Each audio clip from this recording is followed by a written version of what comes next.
Who remembers the name Edward Furlong? That may sound familiar to some people. He was the kid in Terminator 2 who managed to get the Terminator to do a 180 on his ways of, saying, I will not kill people. I will not kill any people. Like that. That is the role he's most famous for. This one is his more performative role in American History X. Derek Vineyard, Edward Norton, Rounders, Primal Fear. The charismatic leader of a group of young white supremacists lands in prison for brutal hate-driven murder. Upon his release, ashamed of his past and pledging to reform, Derek realizes he must save his younger brother Danny from Pecker from a similar fate. A groundbreaking, controversial drama about the tragic consequences of racism in a family. American History X also stars Fairuza Balk, Elliot Gould, Stacy Keach, and Beverly D'Angelo. A 2-hour movie, and I forgot, like late 1998, I believe. This is a freaking phenomenal movie, and also a suggestion for A. This is Edward Norton gives a blistering, brilliant performance. As Peter Travers of the pretentious magazine Rolling Stone, two thumbs up, says Siskel and Ebert. That one I believe very much so. This is just very nice. Let's see. First of all, Edward Norton is a freaking fantastic actor. Period. Have you seen him in Birdman or The Ignorance? Have you seen him in Birdman? Freaking great. And also whatever else he was. Anyway, yeah, this is a very, very controversial movie. It holds a mirror up to like, hey, you have to have a look in the mirror and question, who are you, what are your beliefs, and what can you do to possibly change them, And yeah, here he's like Norton is playing the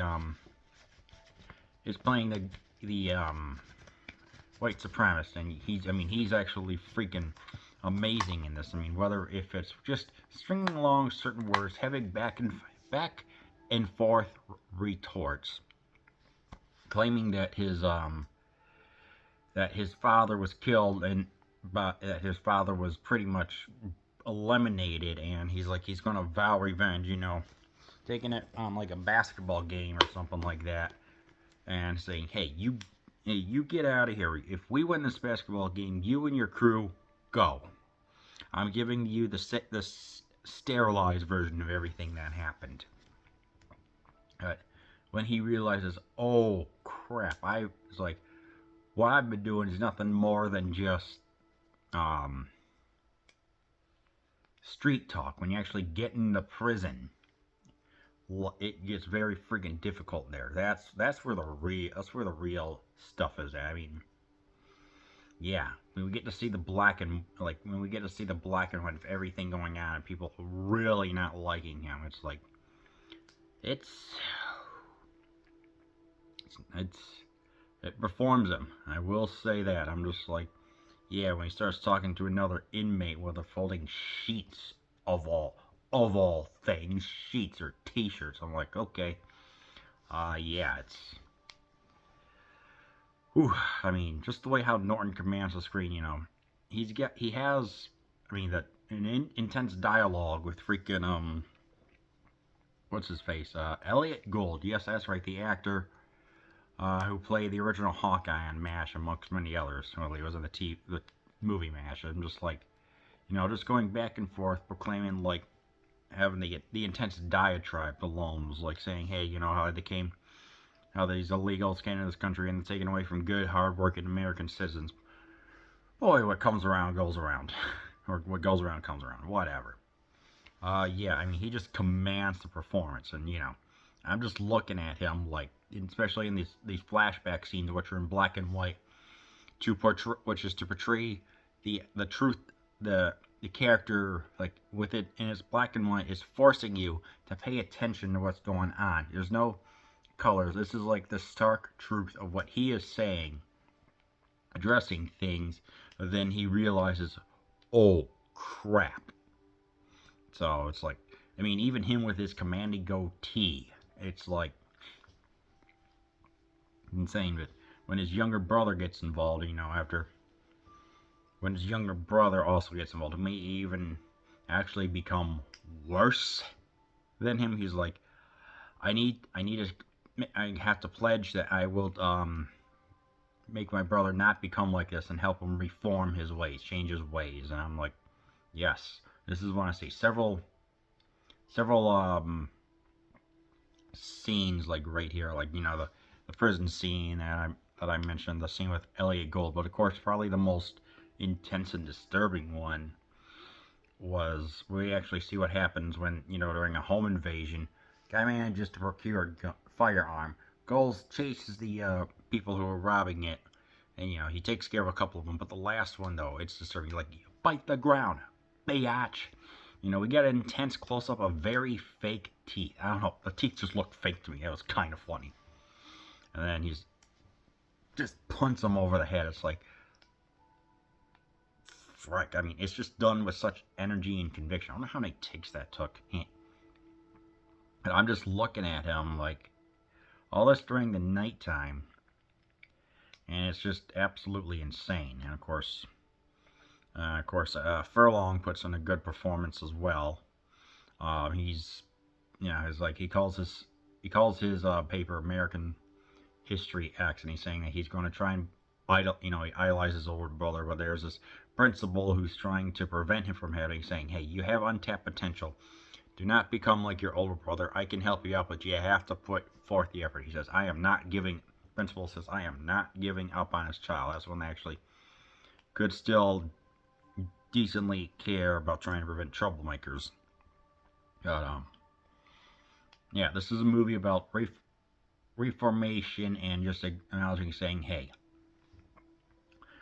like, it's like saying, hey, we need to stop doing this crap,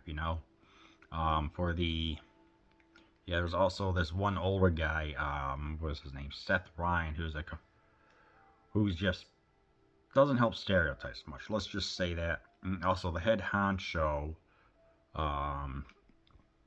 Jack Cameron, I think his name is, who portrays it so damn well that he is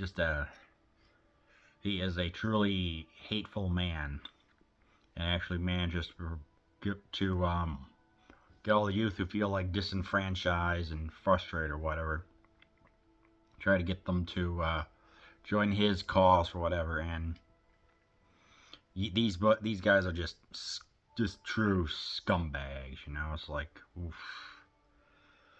But ultimately, it is a film. Like, this movie is at the same time trying to say, hey, you can still change your ways. Which I'm like, yeah.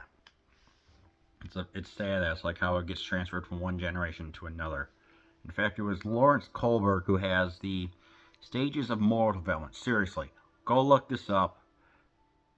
LAWRENCE KOHLBERG, I believe. Type in stages of moral development. One of them is Good Boy, about wanting to get praise from someone that you're looking up to, like a dog up to its master.